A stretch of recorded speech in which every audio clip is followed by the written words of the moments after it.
My son looks outside the window every day at 2:12 a.m. Exactly 5 minutes later, there is knocking on the door. It started about a month ago. I woke up in the middle of the night, thirsty as hell. As I stumbled to the kitchen for a glass of water, I noticed a silver of light coming from Ethan's room. The door was cracked open, and I could see his small silhouette framed against the window. "Ethan," I called softly, pushing the door open. "What are you doing here, buddy?" He didn't turn around, he just stood there, staring out into the darkness. "Ethan," I tried again, a little louder this time. Finally he looked at me, his eyes wide and unfocused. "Daddy, it's time," he said, his voice flat and emotionless. A shiver ran down my spine. Time for what, bud?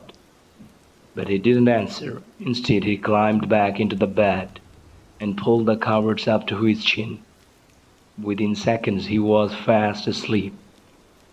I checked my phone. It was 2:12 a.m. Weird. But kids do strange things sometimes, right? I tucked Ethan in and went back to bed, chalking it up for a random night terror or sleepwalking episode. The next night, I woke up again around 2 a.m. Call it parental instinct or just paranoid, but something made me check on Ethan. Sure enough, there he was at the window again. I checked my phone. It was 2:12 a.m. on the dot. This time I didn't say anything. I just watched him from the doorway. He stood there perfectly still for exactly 5 minutes. Then, just as I was about to intervene, a sound pierced the silence that made my skin crawl. Knock, knock, knock. 3 sharp raps on our front door. Ethan didn't react. He just climbed back into the bed like nothing had happened.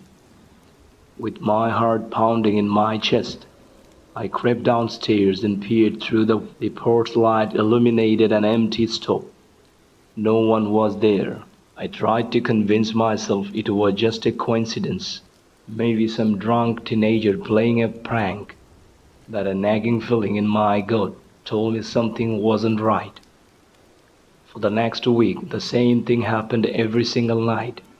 Ethan at the window at 2:12 a.m., knocking at 2:17 a.m., but there is no one at the door. I tried talking to Ethan about it during the day, but he had no memory of getting up at night. He just looked at me with those big, innocent eyes and asked if he could have pancakes for breakfast. I was starting to lose it. I wasn't sleeping. I couldn't focus at work. Every night I would sit on the stairs, watching Ethan's door, waiting for 2:12 a.m. with a mixture of dread and morbid curiosity. One night, about 10 days in, I decided to do something different.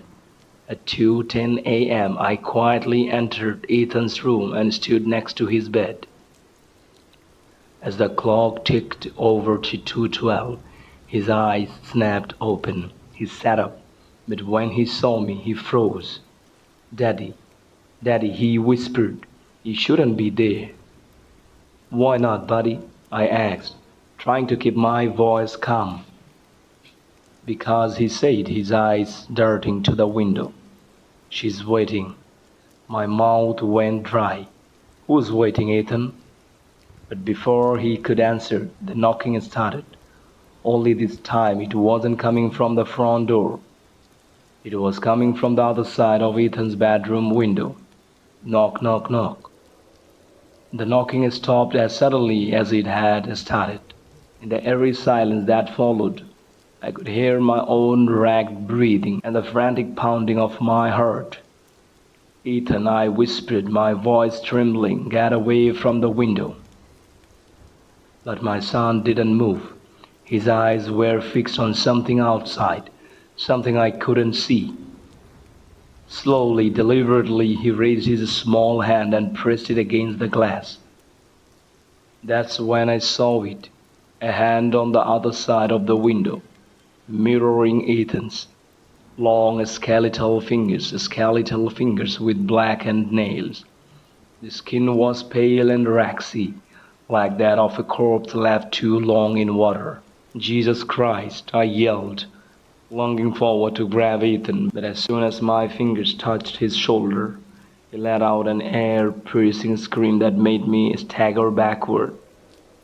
The hand outside the window vanished, and Ethan collapsed onto the floor, his body convulsing violently. I scooped him up, my mind reeling with panic. As I turned to rush him out of the room, my eyes caught something that made me freeze in my tracks. There, scratched into the window glass, were 5 words had been written. "I'm coming for you, John." A wave of dread washed over me. How the hell did it know my name? I ran downstairs with Ethan in my arms, fumbling for my phone to call 911. But as soon as I hit the bottom step, every light in the house flickered and died. In the pitch darkness, I heard something that sent chills down my spine. The sound of nails dragging across wood, coming from every direction at once. "Daddy," Ethan whimpered, his small body trembling against mine. "She's inside now." I sprinted for the front door, my free hand outstretched in the darkness. But when I grabbed the door knob, it was ice cold and slick with something wet. I yanked my hand back, feeling warm liquid dripping down my wrist. The coppery smell of blood filled my nostrils. "You can't leave, John," a voice whispered, so close I could feel fetid breathe on my neck. It sounded like Mary, but I was wrong. Like her voice was being forced through a throat full of gravel. "We are a family again." "You are not Mary," I choked out, backing away. "My wife is dead." A chilling laugh echoed through the house. "Dead? Oh, John, I'm so much more than dead." Suddenly, the lights flickered back on. I blinked, momentarily blinded. When my vision cleared, I saw her. Mary stood at the foot of the stairs, but it wasn't the Mary I remembered. Her skin was gray and bolted, her eyes sunk and filled with a sickly yellow light. Her once beautiful hair hung in wet, rotting clumps around her face. She wore the same dress we buried her in, now stained with dirt and God knows what else. "Mary," I breathed, unable to believe what I was seeing. Her mouth stretched into an impossibly wide grin, revealing rows of needle-sharp teeth. "I have come to take our son home, John. It's time for Ethan to join me." Ethan screamed in my arms, reaching out towards the thing that looked like his mother. "Mommy, Mommy," he called, his voice a mixture of fear and longing.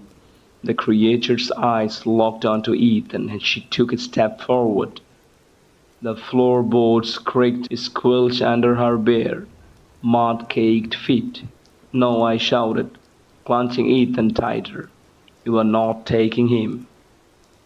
I turned and ran for the kitchen, my mind racing. Salt. I needed salt. Wasn't that supposed to work against spirits or something?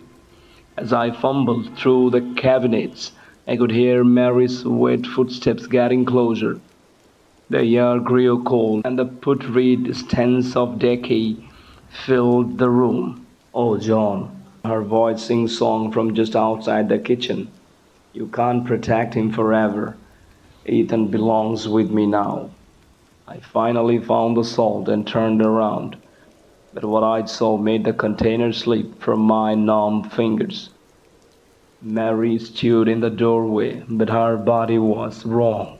Her limbs were elongated, joints bent at impossible angles. Her head lolled to one side, neck stretched and distorted, and behind her, hiding in the shadows, were dozens of arms reaching, grasping. Ethan screamed. In that moment, as I stared into the abyss of that horrifying scene, I knew our lives would never be the same, whatever was wearing Mary's face. Whatever had been coming for my son night after night, it wasn't going to stop, and I had no idea how to fight it. The thing that wasn't Mary lurched forward, its grotesque limbs scrambling across the kitchen floor. I backed away, clutching Ethan to my chest, my mind blank with terror. My back hit the kitchen counter, and I realized we were trapped. Please, I begged, though I knew reasoning with this creature was futile. Please, just leave us alone.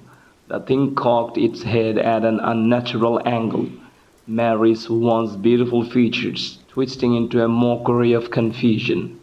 Leave you alone? But John, we are family, and family should be together forever. One of its many arms shot out impossibly fast, grabbing my ankle. I yelled as icy fingers dug into my flesh, the chill spreading up my leg like poison. Ethan whimpered in my arms, his small body shaking uncontrollably. In that moment of pure desperation, something inside me snapped. A surge of protective rage coursed through my veins, burning away the paralyzing fear. I wouldn't let this thing take my son, and I couldn't. With a roar, I kicked out at the creature's face. My foot connected with a sickening squeeze, and it reeled back, momentarily stunned. I seized the opportunity, charging past it towards the basement door. If he couldn't leave the house, maybe we could find a way to trap it. I slammed the basement door behind us and fumbled for the light switch. The dim bulb flickered to life, casting long shadows across the cluttered space. Ethan clung to me, his face buried in my shoulder. "Daddy," he whispered, "I'm scared." I know, buddy," I said, trying to keep my voice steady. "But we're gonna be okay, I promise." That's when I saw it. In the corner of the basement, partially hidden behind some old boxes, was a door I would never noticed before. It looked ancient, its wood wrapped and stained with age. From upstairs came the sounds of splintering wood and shattering glass. The creature was tearing the house apart looking for us. With no other choice, I approached the mysterious door. As I reached for the handle, Ethan suddenly spoke up. "That's where Mommy comes from," he said matter-of-factly. I froze. "What do you mean, Ethan?" He pointed at the door. "Every night at 2:12 that door opens. Mommy comes out and goes to my window. She says she misses us and wants us to come with her. But I was scared, so I didn't open the window." My mind reeled. How long had this been going on? And why 2:12 a.m.? Then it hit me. 2:12 a.m. February 12th, the day Mary died. Before I could process this revelation, the basement door exploded inward. The creature that wore Mary's face came slithering down the stairs, its body controlling in ways that defied physics. "Found you," it hissed, its voice a chorus of whispers. I grabbed the handle of the mysterious door and yanked it open. Beyond it was not the foundation of our house, but a swirling vortex of shadows and mist. The air that rushed out was frigid and smelled of decay. The creature let out an inhuman shriek. "No, you can't send me back. I won't go alone." It lunged at us, its numerous arms outstretched. In that split second, I made a decision that would haunt me forever. I sat Ethan down and kissed his forehead. "I love you, buddy. Always remember that." Then, using all my strength, I shoved the creature towards the open door. But as it threaded on the threshold, one of its arms wrapped around my waist. I looked at Ethan, saw the terror and confusion in his eyes. "Run, Ethan!"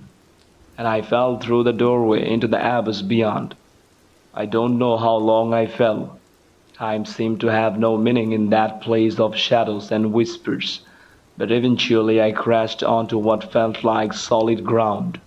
I opened my eyes to find myself back in my own basement. The old door had vanished, leaving only a blank wall. Sunlight streamed through the small windows. Morning had come. Painfully I climbed the stairs, calling out for Ethan. I found him curled up on the living room couch, sleeping peacefully. When I woke him, he said no memory of the night's events. It's been a week since that terrible night. The scratches on Ethan's window are gone, as if they never existed. He no longer gets up at 2:12 a.m. To all appearances our lives have returned to normal, but I know better. Sometimes later at night, I hear whispers coming from the basement, and in my dreams I see Mary, the real Mary, reaching out to me from beyond a door I can never open. I don't know if the creature will find another way back. I don't even know if it's truly gone or if it's just biding its time. All I know is that every night I check on Ethan at 2:12 a.m. And every night I pray that the knocking doesn't start again.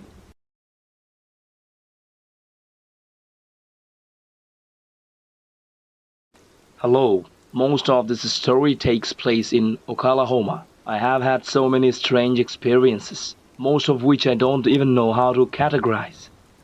Anyway, one night I was in bed, and I was asleep.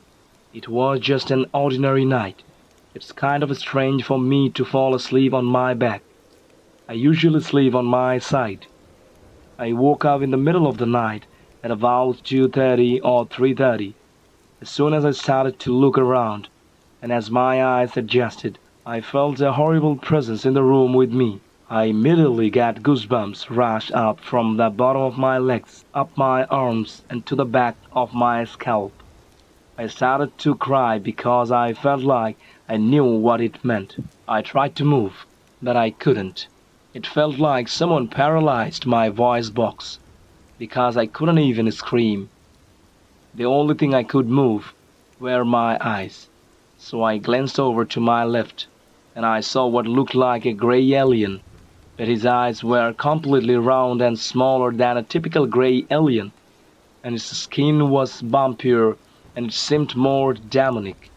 Its dark, hollow, inky black, evil, empty eyes were rummaging through my mind, going through extremely personal memories, going through my thoughts. It was so intrusive. Later I realized that it accomplished this through the eye contact. If you could even call them eyes. I couldn't look away. I just kept looking into those two horrible pits. It was like looking into two wells in the ground.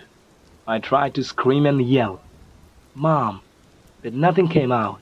It seemed amused by my struggling, and it showed me a slight Mona Lisa smile, and that slowly grew on its face. It enjoyed seeing me try to move and yell for help. I had never been so scared, helplessly gripped in a horrifying moment. Then it was the darkness. I woke up the next morning thinking it was all of a dream.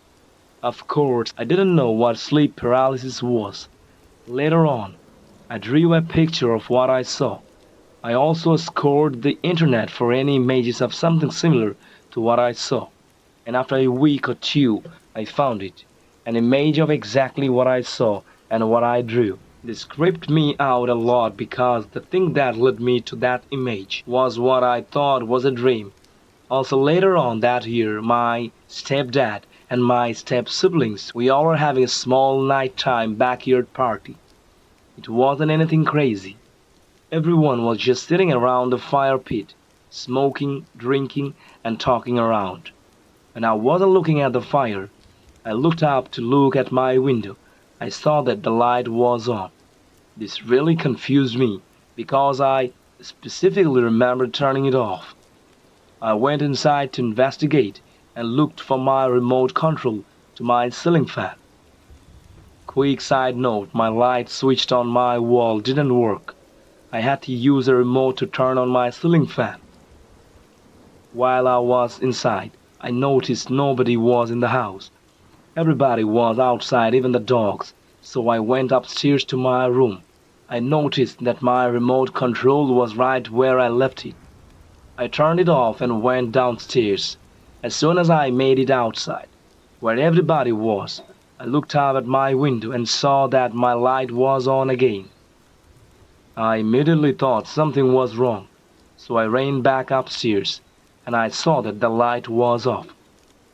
So I left it off and went back downstairs. When I went back outside, I looked out my window one last time and saw that my light was on once again. I didn't tell anybody, then I reluctantly walked back into the dead, dark, and quiet house. I could feel eyes on me. In my living room, if you look up, you can see a loft with half a wall where you can look over into the living room from the upstairs. It looked pitch black. I felt like someone's watching me from up there.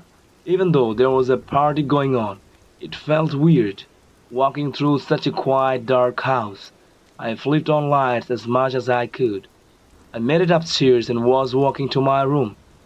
I could see that the light was on, and when I opened the door, my jaw hit the floor of my room. The floor of my room, where all of the drawings of the thing that was standing over me were spread out. My room was completely torn up. It looked like there was a tornado in my room, or like my room was a snow globe and someone shook it up. It looked completely different than when I was up there a few minutes ago.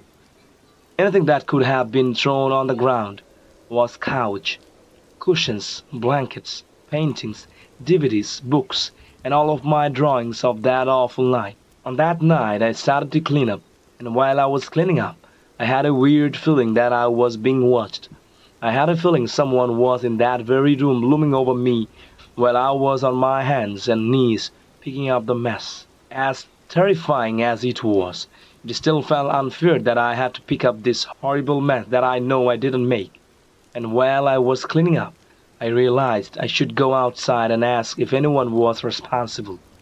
I went outside where everyone still was and told them about the mess I discovered and asked if anyone was responsible.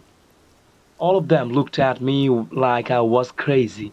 They told me that everyone was outside the entire time, and you were the only one in this house. After everyone shrugged it off, it seemed like nobody wanted to hear it. Everybody was already drunk and under the influence, so I just hung out there and slept downstairs in the living room below the darkness of the loft. Later on, I told my stepdad about the sleep paralysis episode, and I showed him a picture I found of the entity I saw looming over me. Later on, he gave me a painting of the same thing I saw, but the creature or entity in the painting was dressed in a kind of weird ceremonial outfit with a pentagram necklace, holding a staff, and it had the same eyes but with crusty orange pupils. He said, "Hey, look, here I painted this for you." I thought it was weird. I didn't want to hang it up. It would just remind me of the scariest night of my life. I remembered my stepdad has a weird scenes-type room under the stairs. Moreover, he happens to be a 33rd degree Freemason, a member of the Hermetic Order of the Golden Dawn, and probably some other secret societies as well. One day I was home and it was the weekend. I would occasionally fall asleep downstairs because I was afraid to sleep in my room. So when I woke up on Saturday, I started walking upstairs to use the bathroom. And while I was halfway up the stairs, I heard what sounded like everybody who lived in the house talking with each other upstairs in one of the rooms, the kind of conversation you really want in on. The only thing was I couldn't tell if they were arguing or joking. I realized that it was coming from my sister's old room, so I walked to the door. I could clearly hear people talking behind it. I wasn't keeping track of what was being said, because I was so sure that I could just walk in and ask them what they were on about. But I opened the door and my heart sank, along with two tears. There was nobody there. It gave me waves of negative goosebumps. I felt like I had stepped into a wave of a demon or something worse. I yelled for my brother. No response. I yelled for my sister. No response. I yelled for my mom. No response. I walked outside. No cars were out there. I walked into the garage. There was no car. I glanced over toward the door to the sin room that it was under the stairs. I don't like that room. I showed my stepsister the picture of the thing I saw that night when I slept on my back and had sleep paralysis. She said that her boyfriend saw that same thing, intensely watching him from the kitchen window of the house as he was walking through the yard to the front door. A while after that I was home. It was just me and my brother home. We were both upstairs. I was in my room and he was in his. I was just laying on the small couch in my room when I heard a loud slam in the hallway. I was curious, so I went to investigate what it might be, and I saw a bunch of books on the floor, laying on the floor in a S-like shape. They were lying on top of one another like knocked over dominoes. I looked at the bookshelf where one of the shelf rows had nothing wrong with it, apart from having no books on it and it being dusty. My brother had a look and he took a picture of it for proof. He sent it to me and I still have the picture. I asked my brother about it and he didn't do it. He would have taken credit for such a prank. I couldn't explain it. There weren't even marks in the dust on the shelf. I had walked past that bookshelf about 5 minutes before, and there was nothing on the floor. It was as if they were levitated off. The bookshelf and onto the floor was clear. I have always had strange things happen to me. For example, when I was at my mom's old house and I was young, me and my stepbrother shared a bunk bed. One night I woke up and I was floating in the air, in the middle of the room. When I woke up and realized what was going on, I instantly fell on the toys scattered across the floor, hurting my back.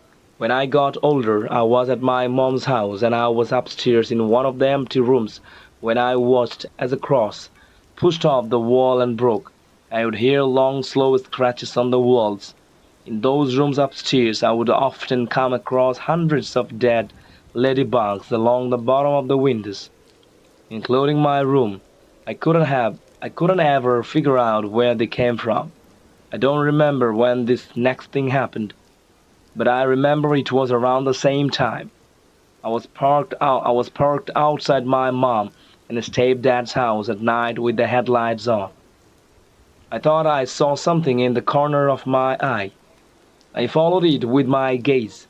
It was a shadow too fast to see, and it appeared to dart back and forth across the street and through yards and behind trees. A week later, I was with a friend from school in his car as he was driving down the same neighborhood road, and it was night. I thought I saw something in the corner of my eye. I didn't say anything about it, 'cause I thought it was my eyes playing tricks with me.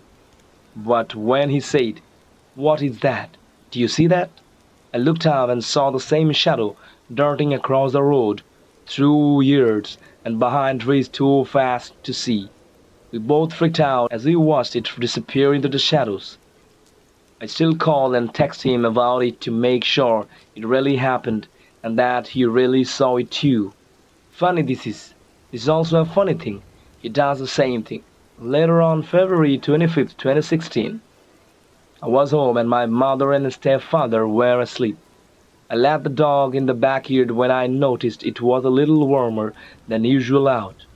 Also, it was a pretty clear sky, so I went out back to stargaze. While I was outside, I felt something in the air, some sort of a static buzz. I felt it in my stomach and it felt like my bones were vibrating. I followed the feeling and looked over the fence to see where it was coming from. I couldn't believe my eyes. It was a triangular UFO craft landing on the street in front of my house. I couldn't tell if the craft had legs or not. It had orange, purple, blue, green, red, and white lights on it along the side of the craft. I remembered thinking that it was weird nobody on my street was seeing it. I saw a door open on the craft that formed a ramp that touched the street. Baffled and babbling, I went inside, and as I rushed to the kitchen sink, I said to myself, "It's not real, you are just crazy. It's not real, you are just crazy." I washed my face with some cold water and looked out of the window above the kitchen sink.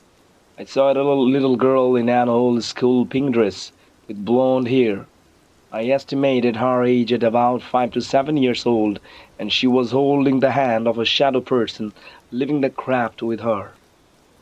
I couldn't see any details of the silhouette she was holding the hand of or inside the craft due to the bright white light. I thought it was weird how I could see the details of the girl but not the other thing. As I saw this, I heard a little girl's voice and says, "Look, come with me." "Daddy, it's so good to see you, Daddy. Don't you want to come with me?" But it was said inside my mind. I went from baffled and babbling to terrified and panicked to the highest degree, left the kitchen and ran/stumbled into the living room. The voice of the little girl died down. I began wondering if I was having a nightmare. I looked at the time. It was 10:33. I then thought to myself, if I was dreaming, how could I possibly know the time? I felt an approaching presence. I slowly turned around and saw a silhouette of the shadow-type man at the front door, if you could call that thing a man. I could see it through the foggy glass of the front door that still had Valentine's Day decorations on it. It had long, spidery fingers that it deliberately flattened, as if it knew what I was seeing through the mind. It began to laugh, but not out loud. In my head, as it did, I saw its mouth open and close like when a cartoon character laughs. I was shaking and trembling. I immediately tried to plan a road to my mom's room, but I decided on a shortcut that would lead me through the fireplace to the left of me and into my mom and stepdad's room. I ran to the double-sided fireplace, and as I started crawling on my hands and knees, I heard it tell me, "You won't escape. We have been taking you many times before, and there is nothing you can do." I looked at my ash-covered arms as I tried to continue crawl through the fireplace. I looked into my mom's room. My mother and stepfather were both lying in bed on their backs but with their heads facing me. Their eyes were screaming. It was like they both were having sleep paralysis. The dark voice said, "They can't help you.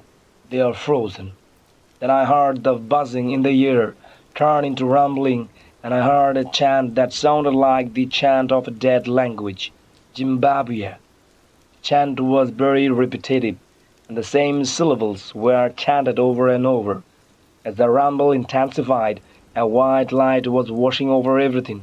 I tried to move, but as it grew stronger, I grew weaker. It became so loud and so bright I was blind and deaf, overloaded from too much light and too much sound. Everything went white. I woke up in what seems like half-second later, face down and tongue out on my bed, shoes on and fully clothed. My boots were on my pillow, almost as if whoever took me didn't know that it was for my head, so they placed me on my bed, backwards and face down. I sat up in shock. I ran into the bathroom to check on myself in the mirror. I opened my mouth and saw that my tongue was cracked, dehydrated, and dry. It was like a dead man's decaying tongue. I could feel pieces of skin off it. It was so dry. I washed my mouth with water until it was hydrated enough for me to talk. I remembered sitting there in front of the mirror for a second, thinking about what happened. I remembered thinking how to explain something like this. I broke down and began crying hysterically. What made it worse was if that little girl was my daughter. Would I ever see her again? Would I ever get to know her? Is she safe? Is she okay? I don't even know her name. How do I find closure in knowing a daughter I never knew I had? She's out there without me and with whatever took me. How do I move on from knowing that I will never get to see her growing up? How do I cope in knowing I can't reach her and I can't help her? I practically fell downstairs to tell my mom and stepdad what happened. I knocked on their door and my stepdad answered. I was babbling, shaking, and crying the story out of my mouth. But it made no difference because my stepdad said, "Last night, I don't know what you were talking about," and he closed the door.